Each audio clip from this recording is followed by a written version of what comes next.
If your husband passes away first, don't rush into these things, because one wrong move could cost you tens of thousands of dollars. Many widows believe they're doing the right thing, selling the home, claiming benefits early, or trusting relatives without a second thought. But the truth is, over 70% of older women face financial pressure just months after losing a spouse. Not from a lack of funds, but from making the 5 costliest mistakes of their lives. In this video, we're going to break down the 5 financial traps that women over 60 most often fall into after losing a husband, and how to navigate each one. You'll learn when not to touch retirement accounts, who not to trust with your assets, and why you should hold off on Social Security even when money is tight. Most importantly, you'll protect your independence, your autonomy, and your peace of mind, staying safe from exploitation and deception. If you or someone you love is going through this, please watch every minute of this video carefully. Stick with us until the end to avoid the mistakes that many people spend a lifetime learning the hard way. Let's dive in. Let's start with the first mistake seniors should avoid: failing to create a new budget for a new reality. When their husband dies, many women don't just lose a loved one, they lose their financial footing and can slip into crisis before they even realize it. Many older women, after losing a spouse, keep spending exactly as they did before, failing to see that life and their budget has fundamentally changed. This isn't from a lack of awareness, but because grief puts everything on pause. The bills keep coming, the card keeps getting swiped, and the kitchen stays stocked for 2. But eventually the account balance just keeps dropping, and you don't know why. Here's the reality. After a loss, if you don't realign your budget to your new life, you are heading straight for a financial crisis. Living expenses, retirement income, Social Security, or inheritance all need to be reviewed and recalculated based on a one-person household. But this is rarely done soon enough, because it's a painful reminder of the truth. He's really gone. According to AARP, over 60% of widows in the U.S. experience financial hardship within 2 years of their spouse's death, mostly from failing to adjust their personal budget. This leads to cash shortages, rising credit card debt, and being forced to sell assets at the worst possible time. Joanne, 74, of Columbus, Ohio, had a stable life with her husband. He handled their finances. She ran the household. When he passed from cancer, she kept her spending identical. Dining out, helping her kids and grandkids, donating to her church, until she realized her retirement savings had fallen by nearly half in just 8 months. "I didn't realize I was still spending for 2 people when I was only 1, she said. A friend finally convinced her to see a financial advisor to rework her budget, cutting what wasn't essential and reorganizing her funds so she could live comfortably, with peace of mind. You don't have to cut out everything, but you need a budget that reflects your current reality to protect yourself for the years ahead. Take stock of your actual income now that your husband is gone. Review your fixed expenses and determine what is a genuine need versus an old habit that needs to change. This is more than just about money. It's a critical step toward regaining control over your own life. Be gentle but firm, and ask yourself, if you don't adjust your budget today, could you be facing bigger anxieties a few months from now? Don't let the memory of your loved one become a financial weight. Let it be the motivation that helps you live with strength and independence. And while trying to get a grip on everything, one decision is often made in a rush: selling the family home while you are still emotionally unsteady. Selling the house immediately after losing your husband might mean abandoning your last safe place, just when you're least able to stand on your own. When your life partner is gone, the house suddenly feels vast and empty. Every room, every corner is filled with memories that take your breath away. Many older women choose to leave as quickly as possible, selling the house, moving away, just to escape the crushing loneliness. But that action, which feels like a solution, can sometimes be the most devastating financial mistake.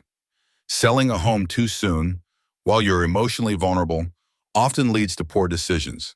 Accepting a lowball offer, choosing an unsuitable new home, or giving up a vital emotional anchor. Worse, you might end up in a more costly situation, paying high rent, facing unexpected moving fees, or living in an environment that feels unsafe and unfamiliar. According to the U.S. Housing Policy Institute, over 40% of women aged 65 and older sell their home within a year of their husband's death, and nearly half of them later regret the hasty decision.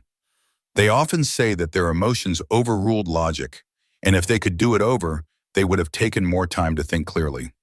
The story of Ellen Rodriguez, 71, from Santa Fe, New Mexico, is a classic example. Her husband passed after 48 years together. Within 2 months, she sold the home they had shared for decades and moved to be closer to her daughter. But just weeks later, she felt even more alone. The small city apartment was noisy. She missed her familiar neighbors, and there was no garden like the one her husband tended. She was also shocked by the much higher cost of living. "I sold the one thing that made me feel like I was still living our life," she said through tears. The point isn't whether to keep or sell the house, but to not rush. Give yourself at least 6 to 12 months to process your grief, get your finances in order, and weigh your options calmly. During that time, you could try staying with family for a few weeks, renting a small place short-term, or joining a support group for widows to hear from others who have been there. The home is not just an asset, it's a source of memories and stability. Don't let the sharpest pangs of grief cause you to trade away that familiar space. It may be the very thing that helps you walk through this difficult time with a sense of peace. And if you do decide to move one day, make sure it's the choice of a person who is ready, not one made from a broken heart. And it's in these moments of emotional turmoil that you become a prime target for investment pitches that sound helpful, but are actually designed to push you into new risks. After your husband dies, many people offer their sympathies, but one wrong nod to bad advice could cost you the entire nest egg you and your husband built over a lifetime. When a husband, who often managed the family finances, passes away, many older women feel lost and uncertain.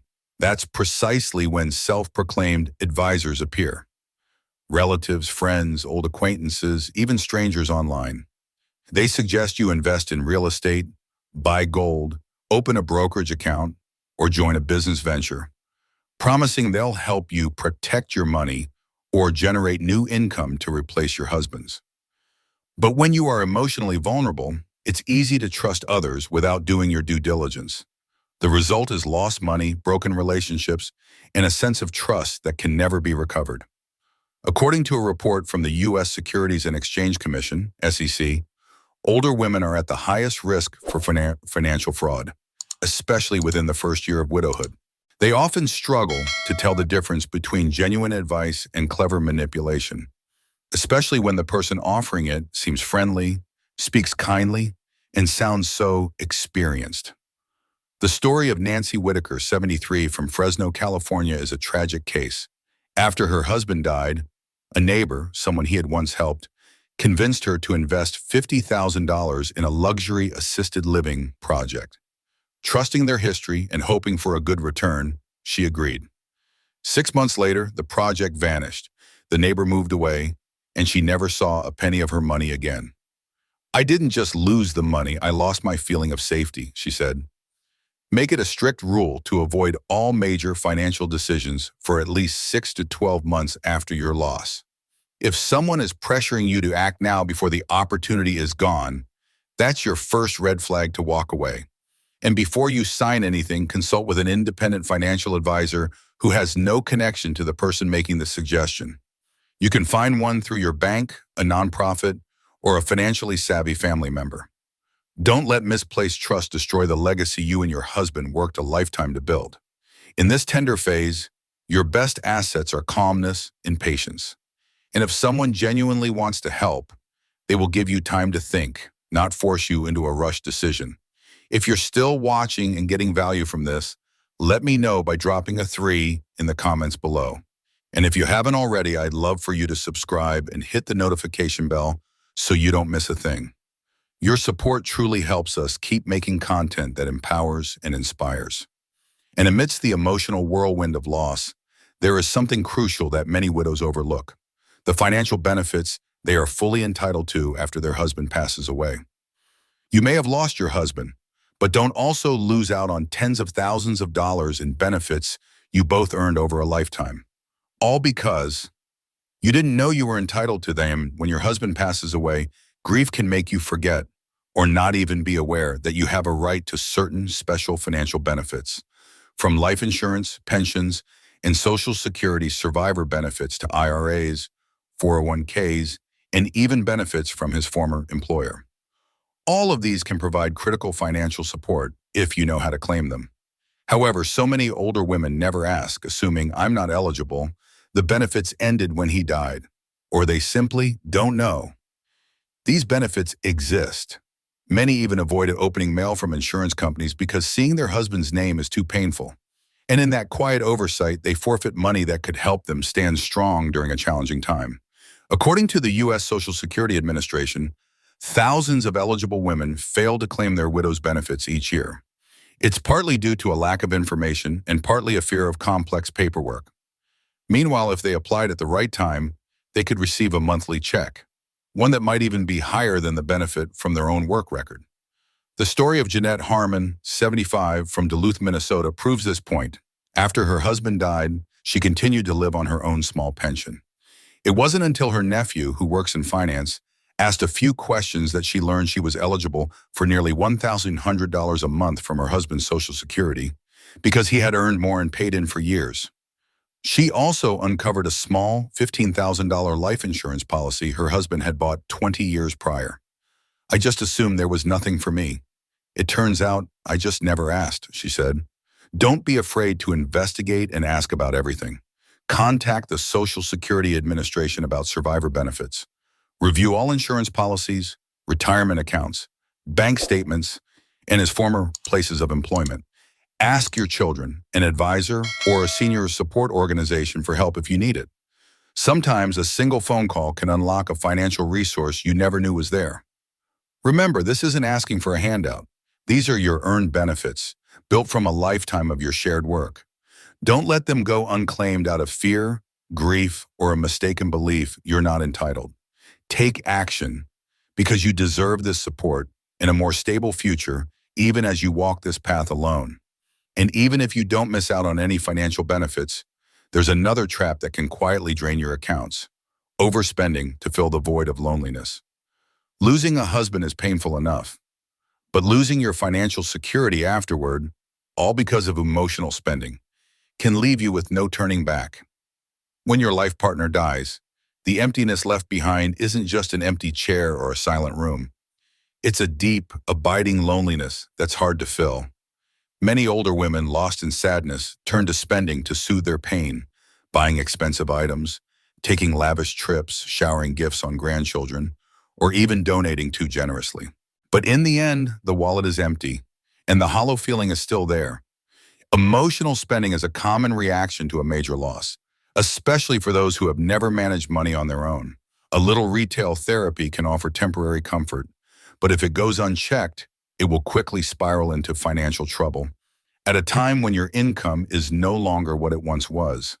According to research from the Finara Foundation, nearly 1/3 of widowed women over 65 admit to a period of overspending after their husband's death. The cause usually isn't recklessness, but emotion. They're trying to fill a void, or they simply feel like there's no point in saving anymore. The story of Linda Myers, 70, from Des Moines, Iowa, is a perfect example. Her husband died after 45 years together. In the next 6 months, she booked 3 cruises, bought all new bedroom furniture, and sent monthly checks to her 4 grandchildren. When she finally looked at her savings, she was horrified. Nearly half of her retirement fund was gone. I wasn't really buying things. I was just trying to feel like something was happening. Something was filling that empty space, she recalled. The solution isn't to stop spending, but to recognize the emotion and set safe boundaries. Before every purchase, ask yourself, am I buying this because I need it or because I'm sad? Keep a weekly spending log, stick to a clear budget, and ask a trusted relative or advisor to help you stay on track during this vulnerable time. Every dollar you spend should contribute to your well-being, not dig a deeper hole of emptiness. You don't need to buy the world to heal a grieving heart. You just need enough love, enough connection, and enough calm to protect the future you and your partner worked so hard to build. And today, ask yourself, is the gift you need most right now really found in a shopping bag? Or is it found in the peace and stability you feel every morning you wake up? You may have just lost the person who helped you make every decision, big and small, but don't lose the power to make your own. You can still be the captain of your own ship, even if you are now sailing it alone. Don't rush to sell the home that holds so many memories, while your heart is still finding its footing. Don't rush to follow get-rich-quick schemes when what you need is security, not risk. And don't overlook the small benefits from an old policy or program, because that is the provision he left behind for you. Money can't replace love, but when managed wisely, it can ensure you live a life of dignity without depending on others, without worrying about tomorrow. If this video made you think, take a moment to look at your own finances. A new budget, a call to a trusted advisor, or something as simple as a piece of paper, listing the things you need to do so you won't forget. And if you know someone else who has just experienced this same loss, please share this video with them. Because a woman who is wise and financially secure is the greatest legacy a husband can leave behind. Thank you for listening. May you find the strength to continue living your own life beautifully, gracefully, and with the autonomy you so richly deserve.